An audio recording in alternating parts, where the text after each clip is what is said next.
Sanibonani-ke guys, ngithi mina kubalulekile ukuthi nawe yakhe ingane inkosi yami esikoleni engahlezi babaza iy'khaftini ezinye iy'ngane. Ungathatha isinkwa esijwayelekile usenze kube ngazuthi enye into ehlukile. Njengami laphaya ngithathe ama-chicken schnitzel, ngathatha uchizi, amaqanda ngawamikisa kwi-bowl laphayana.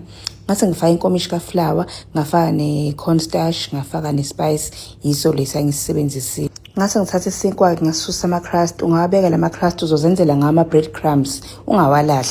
Bese uthatha isinkwa sakho ufaka i-chicken schnitzel osuslice kahle, wayenza angazi zothini bafethu kodwa nani niyabona ukuthi ngisike kanjani. Bese ubeka no-cheese wakho ukuze kuvaleke kahle, namathiselisa ngeqanda-ke. Angiyifakanga isosi ngoba bengibona sizovesa nesimake sithambe yabo sibe umntanye. Bese kushima kahle phela kanje, uyaqala usifaka uflour wakho bese uyisa lapha eqandeni uphinde ubuyise futhi ulethe ngapha kuflour.